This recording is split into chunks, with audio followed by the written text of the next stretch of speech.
This is Algebra 2 with trig, 1C.1a. We're factoring when the leading coefficient is 1.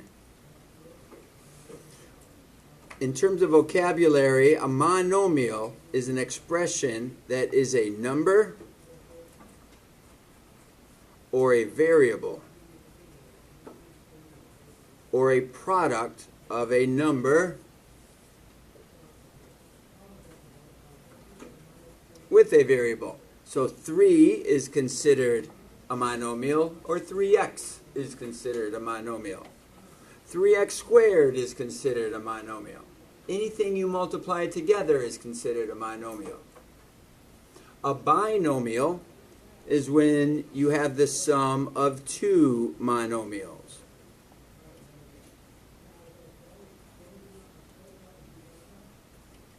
So that would be like x squared plus 3x. And then the sum of three monomials would be considered a trinomial. Like x squared plus 5x minus 2 would be considered a trinomial. It's made up of three monomials. So when we use the terminology trinomial, that's what this means. When we talk about we're multiplying two binomials together, that's what this is. And we create a trinomial. So factored form is like our intercept form. When we graphed intercept form, that was just in a factored format.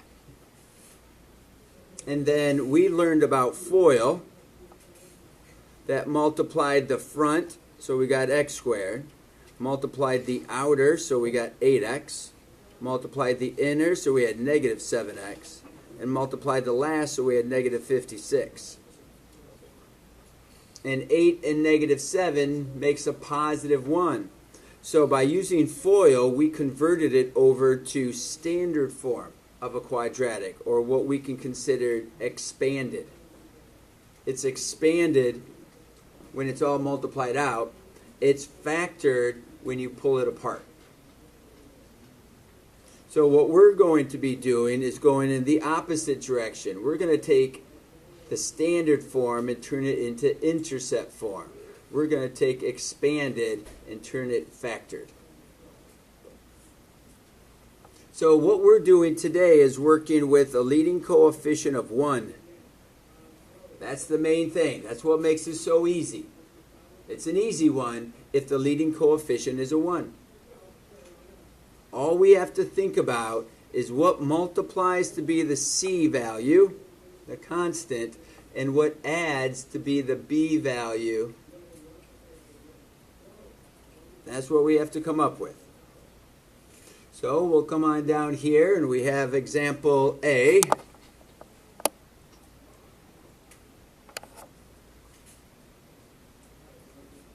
When we factor apart a trinomial, we should have two binomials.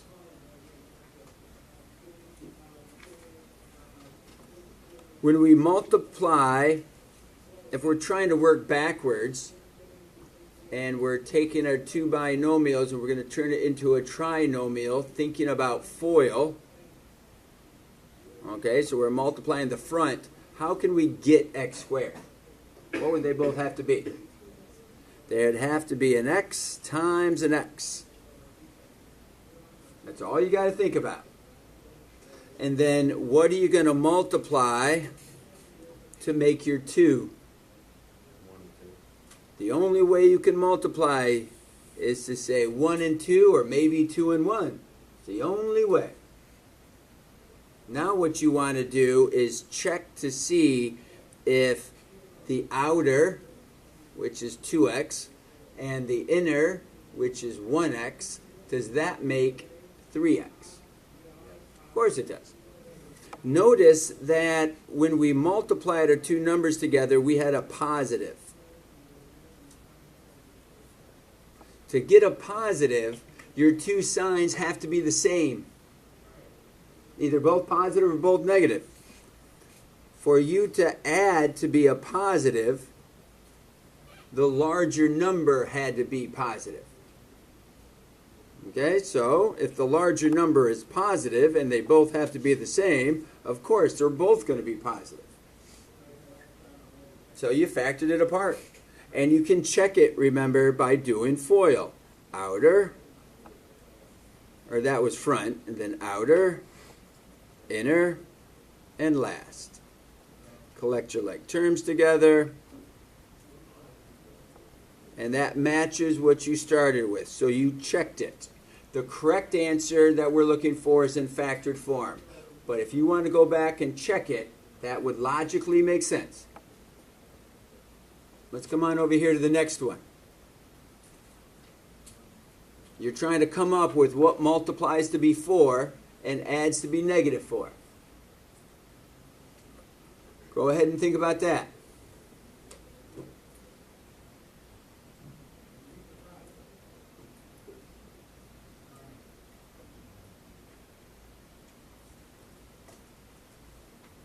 We should have all had parentheses. The first two numbers, of course, are going to be x's, so we should all have that. You're thinking about the two ways to multiply to be 4. Well, you can make a chart. We'll talk more about this chart here in a second. We have sum and product on our chart, in our table. We want to know what's going to multiply to be 4 and what's going to add to be negative 4. There's an infinite number of things that multiply to be negative 4. So we're actually just going to worry about the integers that multiply to be 4. So for this sign to be a positive, my two signs have to be the same. For this to be a negative, my larger number has to be negative. So they're going to have to both be negative. That's the only way that you can multiply to be a positive and add to be a negative. So I know that negative 1, negative 4 could be a possible way to get positive 4. Or negative 2 and negative 2 is a possible way to get to positive 4. And this, of course, adds to be negative 5. We don't want that. This one adds to negative 4, of course. So we can place our negative 2 in there and our negative 2. Most of you probably visualize that a lot quicker than what I wrote it out. But just want to be sure that you understand your brain had to decipher which system to use. Was it going to use 1 and 4 to get there? Or was it going to use 2 and 2? 1 and 4 won't work. 2 and 2 will work, as long as they're both negative. Let's look at this next one. I'll put the pencil down, you pause the video, give this one a try, then I'll come back and work it out. Alright, let's see how we did. I look at this one, and I'm thinking about what is the sum of 7 and the product of 30. Okay, we could sit here and think about all the different ways, and we should, because that's what our mind's going to do. Your mind needs to consider all the possibilities. Now, if you have a good mind, it can go there really quick.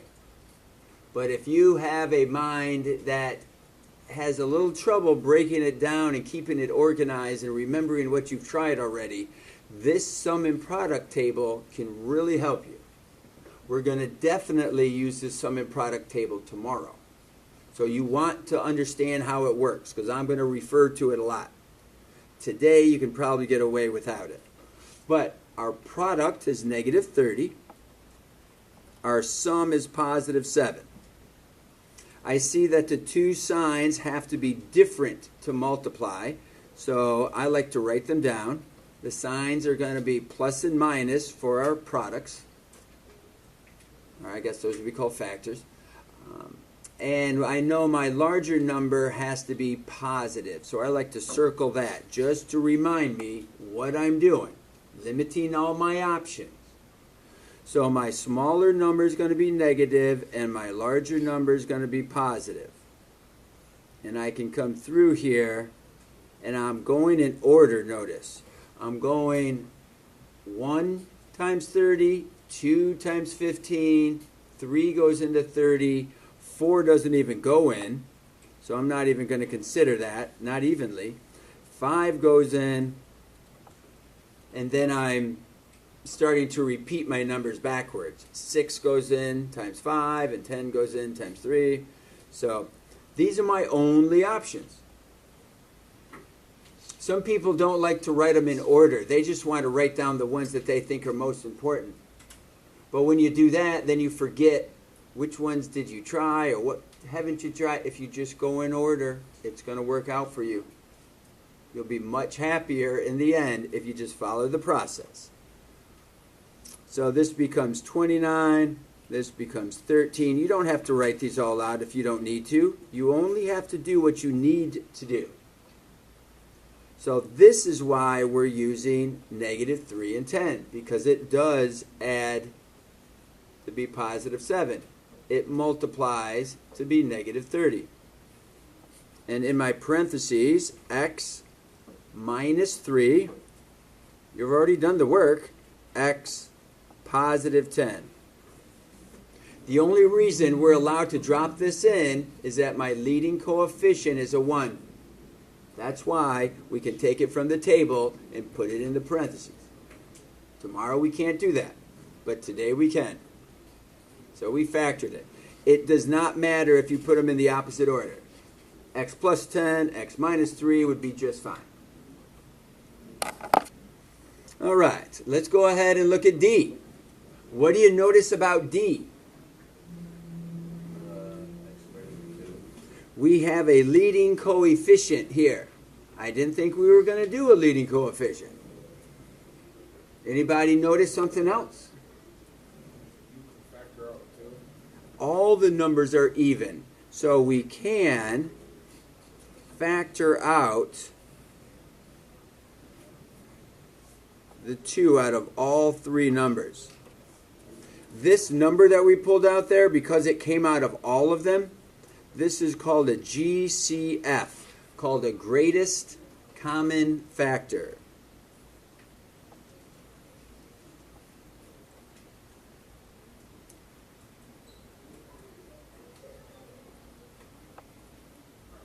The GCF. You always want to pull out your GCF whenever possible. Now we look here and we consider what multiplies to be negative 3, adds to be 4. So if you like to make your table, you know the 2 signs have to be different. Larger number has to be positive. That's the only option. That adds to be 2. That's the only way to do it. You don't have to spend 4 minutes trying to figure it out. Make the table and you'll see it right away that I can't do any other options. So you're done. You factored it apart. This trinomial would be considered prime. This trinomial is not factorable. Not every quadratic is factorable. If it's not, it's called prime.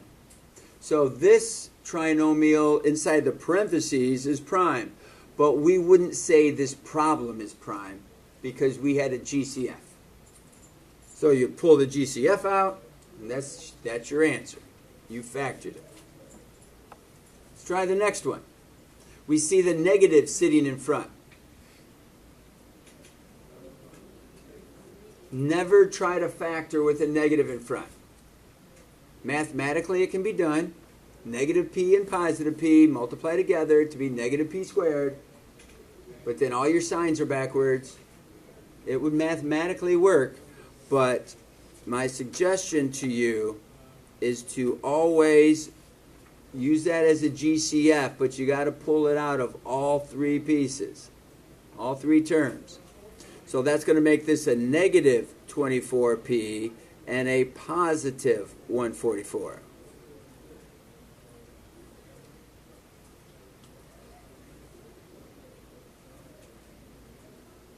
Anyone know their factors well enough to know what multiplies to be 144? Negative 12 and negative 12 and 12 makes 144. That should catch your attention. Numbers like 25, 36, 49, 100 is 10 times 10, 121 is 11 times 11, and 12 times 12 is 144.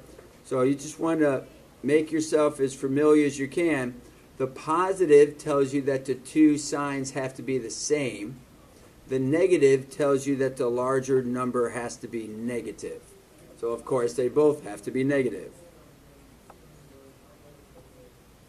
And don't forget your GCF sitting out in front. That would be your best answer.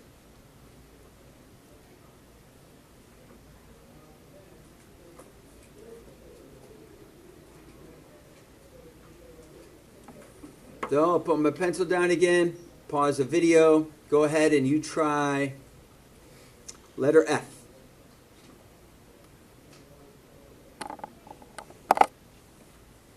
All right. We're looking at different ways to have a product to be 36 and a sum to be negative 9. Now, there's multiple ways to multiply to be negative 36. So this might be another good one just to practice. This is called sum and product. Negative 36 would go in that column. Negative 9 would go in that column. To multiply to be a negative, my two signs have to be different from each other. To add to be a negative, my larger number has to be negative. So, I'm just going to start with 1. I'm pretty sure that's not it, but I'm going to start with 1. Then I go to 2. Then I go to 3. And if I get to the answer and I recognize it, that's great. Otherwise, you just keep plugging through. 5 doesn't go into it. Oh, 6 goes into it. Okay? And then I got two numbers that were close to each other or exactly the same. I can stop there because I'm just going to repeat the other numbers going up.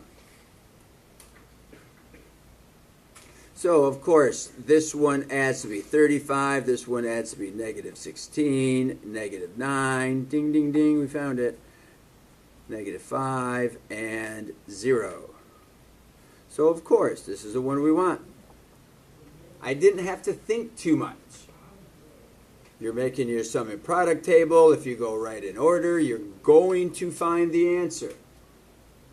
Now, if you don't know your multiples, that makes things a lot more difficult, but you'll never be able to do it just by looking at it.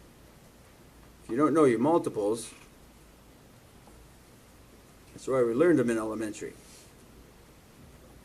So what two numbers multiply to be x squared, x and x? You know you're going to have positive 3, negative 12. The 12 has to be negative because you have to add to be negative 9. There it is. You factored it.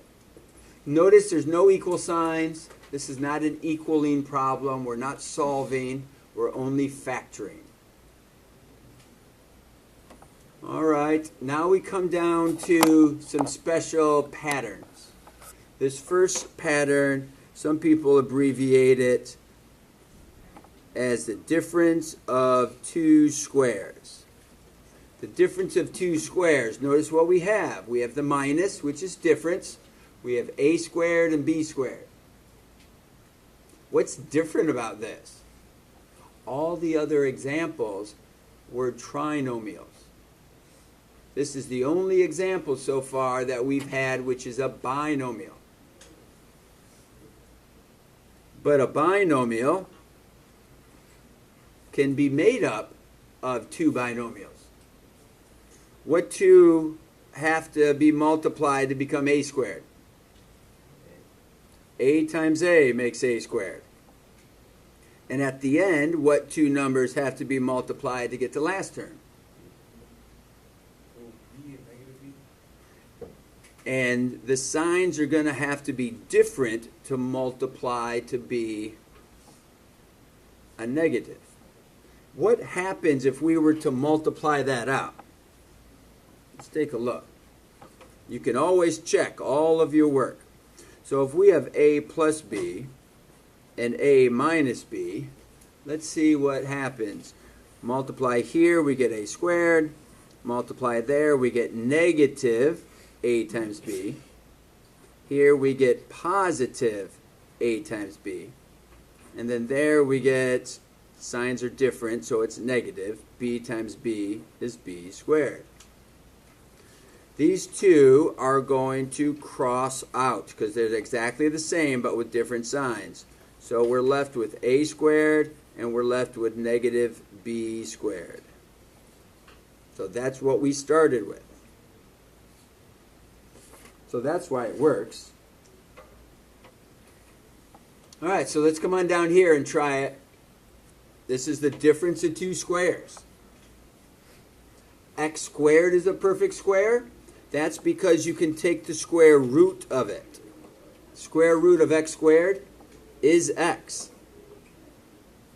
The square root of 4 is 2. So the real question is, can you write this as the difference of two things being squared? You can write this as x squared, of course, and you can write this number as 2 squared. So now we know what our a and our b is. So this is this is x minus 2 and x plus 2. The outside numbers make x squared, or x times x, I guess those are the first numbers, make x squared. The outside and the inside add up to be 0, and the last multiply to be negative 4. It's okay if you wrote this as x plus 2, x minus 2. Order doesn't matter in multiplication. Here, can you take the square root? You might not need to write this, but your mind has to think this. Is this a perfect square? That means, can you take the square root of it? Can you take the square root of 36? Of course you can. So this is going to be x minus 6, x plus 6. You don't even need to think about what multiplies to be 36, what adds to be 0. You're not making a table. This is a special pattern. If you notice it's made up of two perfect squares, you can drop them right into their magic spots. Then notice this one is different. It's back to a trinomial. You probably don't need this special pattern for these two simple trinomials, but it can help, especially in the future. It will be very frustrating when you try to do larger perfect square trinomials and you don't use the perfect square trinomial pattern. You'll wonder, why is the problem so difficult? I need a calculator for this. And we're not allowed to use a calculator on our factoring quizzes. So here, how would we factor that? I notice that this is a perfect square. I notice that's a perfect square. But it doesn't add to be 0. It's adding to be twice AB. So A times A would make A squared. B times B would make B squared. And if we do AB and AB, we're going to get 2AB. So they would both have to be positive numbers. So that means you can write it as a perfect square. That's why this is called a perfect square trinomial. Can you take the square root of the first term? Can you take the square root of the second term? When you multiply those two factors together, are they half of the middle term? AB is half of 2AB. The other way to think about it is double this, the middle term. However you like to think about it. That gets more complicated sometimes. So let's try it. Let's do letter D right now. Most of you are going to think about your table. You're going to think about what multiplies to be 36 and adds to be 12, and you come up with the answer. You're done. Totally agree. That's the easy way to do this. But we're experimenting with some new patterns. Can you take the square root of x squared? Can you take the square root of 36? When you multiply those two together, is that half of the middle? Okay. If the answer is yes, then this is a perfect square trinomial. So we can write it as x plus 6 squared. I never thought about what multiplied to be 36. I never considered anything that added to be 12. I knew that was a factor. So these can become easy. We got one less example to go. All right, last one. Notice what's different about these. The only thing that's different is that sign. So you're still going to have a and b multiplying or in the parentheses together, and a and b in the parentheses together, and you still get a squared, you still get b squared. But to get 2ab, they both have to be negative. So your sign is determined by whatever your b sign is. That's what determines if it's a minus or if it's a plus. So down here, yes, it's probably easier just to think about what multiplies to be 4 and adds to be negative 4. I agree. But using this new skill for when it gets more difficult, can you take the square root of x squared? Can you take the square root of 4? Yes, I can. Is this middle term half of that? Some people say no because this is negative and this is positive. That's not what we mean.